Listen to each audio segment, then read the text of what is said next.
By the end of this video, you will know how to use ChatGPT to take your product idea and turn it into a refined and detailed product backlog. I'm Sam, I've been working as a product manager for well over a decade, and I know what a good product backlog looks like and what a bad one does.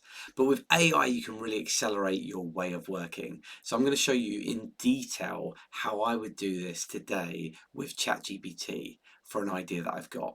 Now, you'll have your own idea, but let me talk to you about mine. The idea I'm working on is a card-based digital toolkit for product teams. It's designed to help product managers, product owners, and wider delivery teams spark creativity, unblock delivery challenges, and stay aligned with best practice product methods. The idea is inspired by a few different things, like thematic card decks using storytelling, creativity, or sustainability. In the last video, I created a market report of the idea that I've got. And this included a lot of different information, including a summary, a view of the key customers, some of the primary jobs to be done, the major pain points that I could be solving, a view of some of the key competitors, and much more. If you want to know more about how to make a market report using Perplexity AI, then you can find out more by following the link above. Now, what I've done is I have explored what this information, this key report gave me, including looking at some of these competitors. For instance, I love the sound of this board of innovation and this method kit. I looked into those a bit further. The Board of Innovation, for instance, have created this amazing set of cards to help inspire you to innovate. I actually really like it. They look at key things like customer trends, for instance, and then for each of them, they've got these great how might or what if questions that are themed around a particular example to get you thinking about how you can innovate. Some of the other examples that came up in the report do some similar things. This is the method kit, and it has some similar kind of card-based instructions to help inspire people to brainstorm or ideate. So I've taken this information and I've decided to write a much better refined description of what the product is that I want to create. I've then gone into ChatGPT to put this information in here. I won't read out the whole thing, but to give you an idea, I've described who this is for as a product and what the core experience is, which is this card-based facilitation tool. I've been inspired by some of the examples I looked at and have decided that each card should have a key how might we statement with a few sentences to support it, as well as an example. And then I've put some information around how I want this behavior to look like. That cards can be reshuffled, for instance, and that the design should be really simple and slick. And I reflected on some of the guidance around the key jobs to be done, and I decided this is really about helping facilitate cross-functional teams. And a brilliant place to start would be thinking about how they might do or run retrospectives and how this could be a great tool to use within that period. And while my ambition might be to create hundreds of cards in the long term, in the short term, that is my focus for the first MVP. So great, I've got a much better description of the product idea than I had before. But how can I create an amazing backlog using ChatGPT? Within ChatGPT, above my product description, I am going to include this statement. Create a backlog of user stories for the product idea below. List these in a table. Include 3 columns, epic, title, and user story.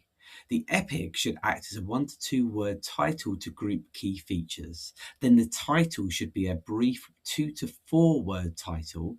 Then in the next column should include a full user story title in the form, as a user, I want this thing so that I get this outcome. And with that, all I'm going to do is click this submit button. What that has created is a full table of epics, titles, and user stories. The epics being easy groups of things like onboarding. I can see some cards, content, retrospectives, facilitation, etc., etc. And then I've got a title that describes what the user story is very quickly before describing it in more detail. Let me have a look at what it's come up with. Now, there are some ideas in here that I actually really like. The first one, for instance, As a first-time user, I want a short guided introduction so I can quickly understand how to use cards to better facilitate discussions. That sounds great. That's something I wouldn't necessarily have written straight away, but I like it. I think it's a great idea. Whereas the second one about as a product team member, I want to select my role. I actually don't think I need that. I'm looking for something really simple, and actually anyone in the product team should be able to use it, even if it's targeted at product managers, for instance. So some of these, what I'm going to do is I'm going to look through them and I'm going to decide which ones I want to keep and which ones I want to remove. I've taken a few minutes and I've now reviewed that list of user stories, and I've got some comments and feedback to try and improve it. So what I've said is that I like some of this content, but I particularly want to remove a few of the key user stories, and I've included the titles of those. I then also suggested removing a few of the general epics. A couple of them felt like they were more principles, so I've decided to put a paragraph at the top to describe that in general. There's also a couple of user stories that I want to make some tweaks on in terms of the way that it's described. So that's for deal cards and the card shuffle experience. I also felt there were a couple of things missing, in particular around the onboarding, in the way that people select the card deck that they're using. I want them to select a retrospective group, for instance, and then it to be able to deal those cards. I didn't think that came across very well, so I've made sure that I've included that in feedback. And then finally, I've included a bit of information about some technical requirements I've got. The fact that I want this to be deployed on the Apple Store, I want it to be connected to a content management system, and I want some basic analytics running. With that feedback, what I'm going to do is I'm going to submit this and look to get my updated list of user stories.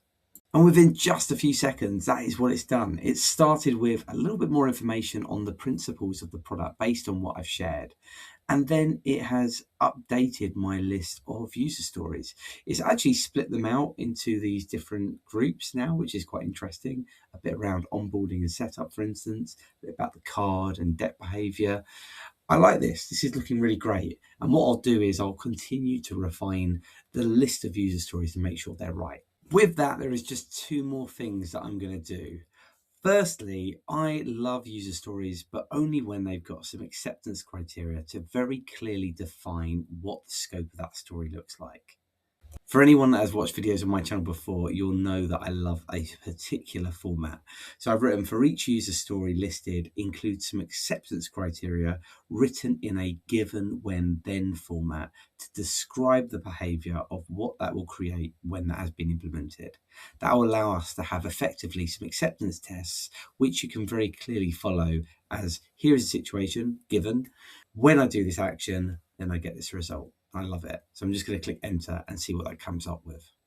ChatGPT is incredibly quick, and you can see that it has created, in most cases, one acceptance criteria, but it has taken that format and tried to describe it. So for instance, you can see this first one says, given I launched the app for the first time, when the app opens, then I'm shown a brief onboarding flow explaining the card concept and basic interactions.